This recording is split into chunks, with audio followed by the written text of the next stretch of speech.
Good morning everyone. स्वागत है आपका अभिनंदन स्टडी पॉइंट चैनल पर। जैसा कि आपको पता है, डेली सुबह 7 बजे करंट अफेयर्स की क्लास होती है, जिसमें मैं आपको नेशनल और इंटरनेशनल सभी महत्वपूर्ण प्रश्न करवाता हूं, जो आपके आने वाले सभी एग्जाम्स के लिए काफ़ी महत्वपूर्ण है।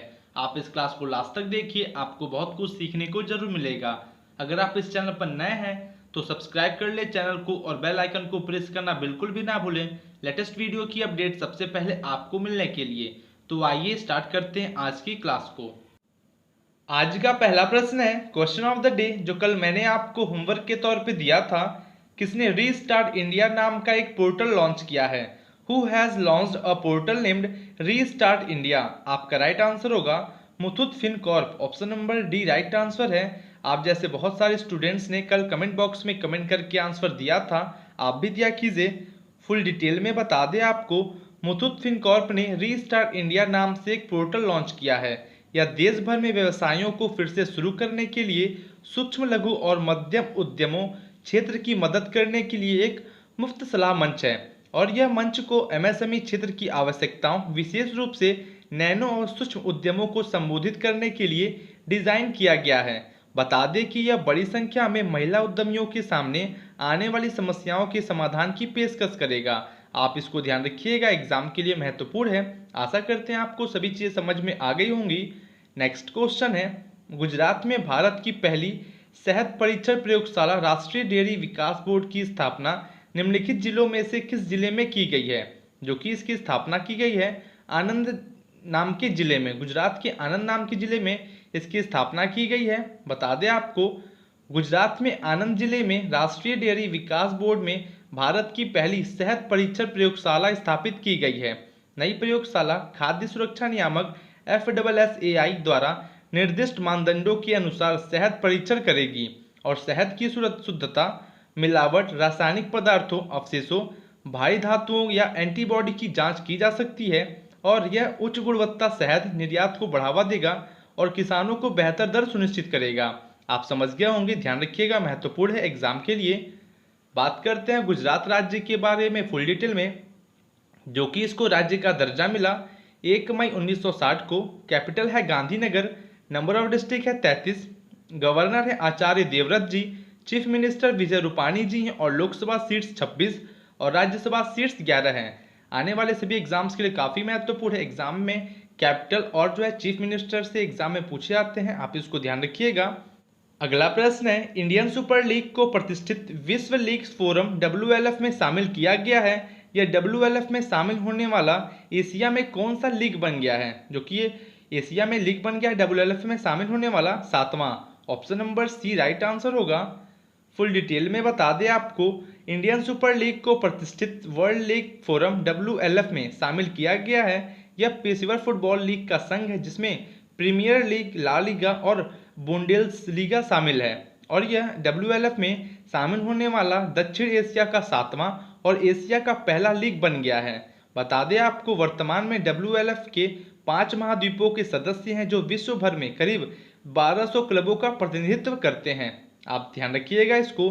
दोस्तों, आप इस क्लास को लास्ट तक देखिए, आपको बहुत कुछ सीखने को जरूर मिलेगा। आप में इम्प्रूवमेंट होगा और आने वाले सभी एग्जाम्स के लिए आप काफ़ी अच्छे तरीके से प्रिपेयर भी हो सकेंगे। नेक्स्ट क्वेश्चन है, भारत का मातृ मृत्यु अनुपात MMR मैटरनल मोरेलिटी रेशियो 2016 से 18 में कितने प्रतिशत तक कम हो गई है? जो कि 2016 से 18 में 7.4% तक कम हो गई है। Option number C right answer होगा। बता दें आपको, भारत का मातृ मृत्यु अनुपात MMR 2016 से 18 में 7.4% तक कम हो गया है। लेकिन अभी भी विश्व स्वास्थ्य संगठन वर्ल्ड हेल्थ ऑर्गेनाइजेशन के द्वारा निर्धारित सतत विकास लक्ष्य से लगभग दोगुना है। और भारत के रजिस्ट्रार जनरल के द्वारा जारी नमूना पंजीकरण प्रणाली के अनुमान के अनुसार 2016 से 18 में भारत का MMR 113 रहा है, जो 2015 से 17 में 122 था। आप दोस्तों ध्यान रखिएगा, 2015 से 17 में जो कि रैंक था 122 और 2016 से 2018 में 113 है। आप जो ये रैंकिंग जो है ध्यान रखिएगा, महत्वपूर्ण बन जाता है एग्जाम के लिए।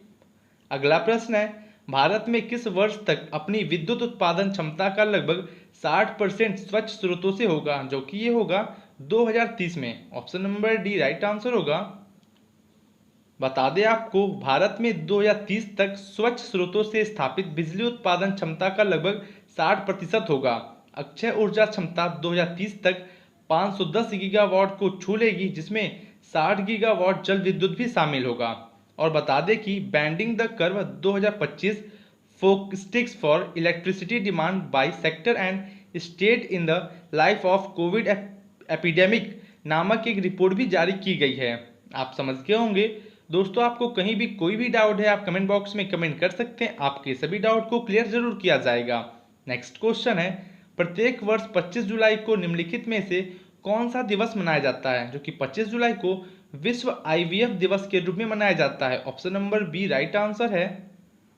बता दें आपको, हर वर्ष 25 जुलाई को विश्व आईवीएफ दिवस मनाया जाता है। यह बांझपन के उपचार में इन विट्रो फर्टिलाइजेशन तकनीक के सार और महत्व का प्रतीक है और 39 वर्ष पहले विश्व को अपने पहला टेस्ट ट्यूब बेबी से मिला था, जब लुइस ब्राउन का जन्म बॉर्न हॉल में आईवीएफ तकनीक के जरिए हुआ था। बता दें कि इस दिन को विश्व में पहले आईवीएफ बच्चे के जन्म के बाद विश्व आईवीएफ दिवस घोषित किया गया था। एग्जाम के लिए महत्वपूर्ण है, बहुत बार दिवस से भी एग्जाम में क्वेश्चन पूछे जाते हैं। जैसा कि आगे है कुछ महत्वपूर्ण, विश्व ब्रेल दिवस 4 जनवरी को मनाया जाता है और शून्य भेदभाव दिवस 1 मार्च को। और नेक्स्ट है आपका अंतर्राष्ट्रीय जैज दिवस 3 अप्रैल को। और लास्ट है आपका 4th number, World Day to Combat Desertification and डॉट, जो कि यह 17 जून को मनाया जाता है। एग्जाम के लिए महत्वपूर्ण है, दिवस से भी एग्जाम में बहुत क्वेश्चन बनते हैं, आप ध्यान रखिएगा इसको। अगला प्रश्न है, आरबीआई ने अपनी वेबसाइट पर कमेटी फॉर एनालिसिस ऑफ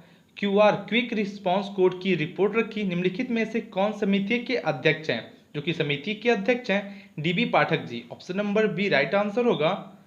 आपको बता दें, भारतीय रिजर्व बैंक ने अपनी वेबसाइट पर committee for analysis of QR quick response code की रिपोर्ट डाली है, जो कि और समिति का गठन 23 दिसंबर 2019 को आरबीआई के द्वारा प्रोफेसर डीबी पाठक की अध्यक्षता में किया गया था और डिजिटल भुगतान की सुविधा के लिए भारत में क्यूआर कोड की प्रचलित प्रणाली की समीक्षा करने और सिफारिशें प्रस्तुत करने के लिए इसका गठन किया गया था। आप समझ गए होंगे, ध्यान रखिएगा, एग्जाम के लिए महत्वपूर्ण है। दोस्तों, मैं इतना फुल डिटेल में इसलिए बातें करता हूं ताकि आपके एग्जाम में क्वेश्चन कहीं से बने, आप आसानी से सभी क्वेश्चन को कर सकें। नेक्स्ट क्वेश्चन है, राजस्थान सरकार जयपुर में राज्य का पहला प्लाज्मा बैंक शुरू करने की योजना बना रही है। किस अस्पताल में बैंक की स्थापना की जाएगी? जो कि है सवाई मानसिंह अस्पताल। Option number A right answer है। सवाई मानसिंह अस्पताल में जो कि स्थापना की जाएगी राज्य का पहला प्लाज्मा बैंक। आपको बता दें, राजस्थान सरकार अब जयपुर में उच्च संक्रामक कोरोना वायरस रोग के संक्रमित लोगों के लिए राज्य का पहला प्लाज्मा बैंक शुरू करने की योजना बना रही है। बैंक की स्थापना शहर के सवाई मानसिंह अस्पताल में की जाएगी और राज्य में अब तक रिपोर्ट किए गए कोरोना वायरस संक्रमण में के कुल मामलों की संख्या 34,178 तक पहुंच गई है, जिसमें 9,029 मरीज इलाज करवा रहे हैं और जहां तक 23,536 लोग ठीक हो चुके हैं। आप समझ गए होंगे, इंपॉर्टेंट है, एग्जाम में पूछा जा सकता है। बात करते हैं राजस्थान राज्य के बारे में फुल डिटेल में, जो कि इसको राज्य का दर्जा मिला 30 मार्च 1949 को। कैपिटल है जयपुर, नंबर ऑफ डिस्ट्रिक्ट है 33, गवर्नर है कलराज मिश्रा जी, चीफ मिनिस्टर अशोक गहलोत जी और members of the legislative assembly 200, Lok Sabha seat 25 और राज्यसभा सीट्स 10 है। आप ध्यान रखिएगा, अगर आप स्टेट एग्जाम देंगे उसके लिए महत्वपूर्ण है और आने वाले सभी एग्जाम्स के लिए महत्वपूर्ण तो है ही। अगला प्रश्न है, पंजाब सरकार ने अमृतसर और लुधियाना के लिए किसकी सहायता से 285.71 मिलियन अमेरिकी डॉलर की नहर आधारित जल आपूर्ति परियोजनाओं को मंजूरी दे दी है? जो कि ये किसकी सहायता से है? विश्व बैंक की सहायता से। Option number B right answer है।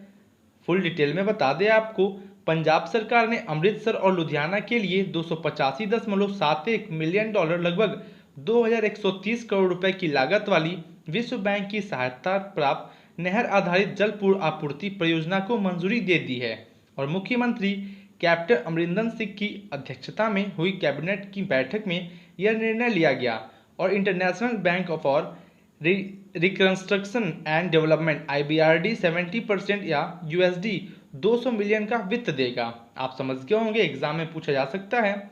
बात करते हैं पंजाब राज्य के बारे में फुल डिटेल में, जो कि इसकी कैपिटल है Chandigarh, number of district 22, chief minister हैं कैप्टन अमरिंदर सिंह जी, जैसा कि मैंने अभी बात किया।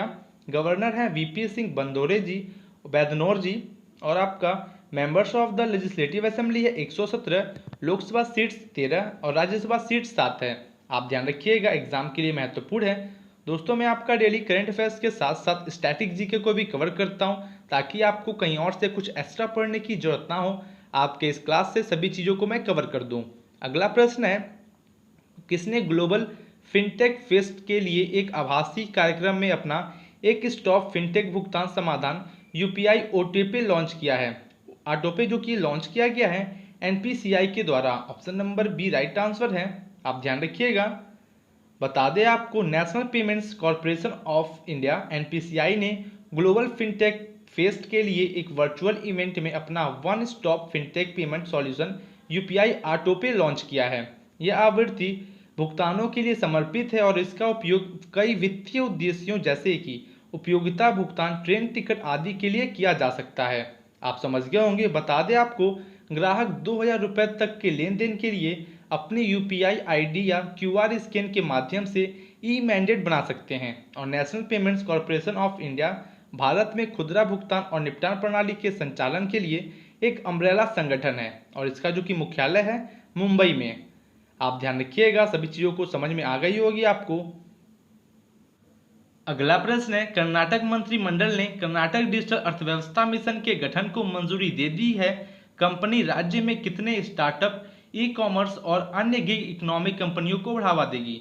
जो कि राज्य में यह कंपनी 7000 स्टार्टअप, ई कॉमर्स और अन्य गिग इकोनॉमिक कंपनियों को बढ़ावा देगी। आपको बता दें, कर्नाटक मंत्रिमंडल ने कर्नाटक डिजिटल अर्थव्यवस्था मिशन के गठन को मंजूरी दे दी है।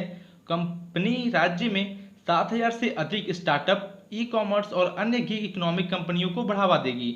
नई कंपनी को कंपनी अधिनियम 2013 की धारा 8 के तहत शामिल किया जाएगा, जिसमें कर्नाटक सरकार 49% और शेष 51% उद्योगों और अन्य हितधारकों के पास होगी। आप समझ गए होंगे सभी चीज़ों को। बात करते हैं दोस्तों कर्नाटक राज्य के बारे में फुल डिटेल में, जो कि इसको राज्य का दर्जा मिला 1 नवंबर 1956 को as a Mysore state. Capital है बेंगलोर। नंबर ऑफ डिस्ट्रिक्ट है 30। गवर्नर है वजुभाई वाला जी। चीफ मिनिस्टर बीएस येदुरप्पा जी हैं। और members of the legislative assembly 224, Lok Sabha seats 28 और राज्यसभा सीट्स 12 है, जो आने वाले सभी एग्जाम्स के लिए काफ़ी महत्वपूर्ण है। नेक्स्ट क्वेश्चन है, कोविड-19 लॉ लैब पहल किसके द्वारा शुरू की गई है? कोविड-19 law lab initiatives has been launched by. तो दोस्तों ये है आपका आज का homework question of the day. आपको इसका आंसर कमेंट बॉक्स में कमेंट करके जरूर देना है। आप जैसे बहुत सारे स्टूडेंट्स डेली कमेंट बॉक्स में कमेंट करके आंसर जरूर देते हैं। आशा करते हैं आपको ये क्लास अच्छी लगी होगी। अगर अच्छी लगी है तो लाइक करें, कमेंट करें और शेयर जरूर करें। अगर आप इस चैनल पर नए हैं तो सब्सक्राइब कर ले चैनल को और बेल आइकन को प्रेस करना बिल्कुल भी ना भूलें, लेटेस्ट वीडियो की अपडेट सबसे पहले आपको मिलने के लिए।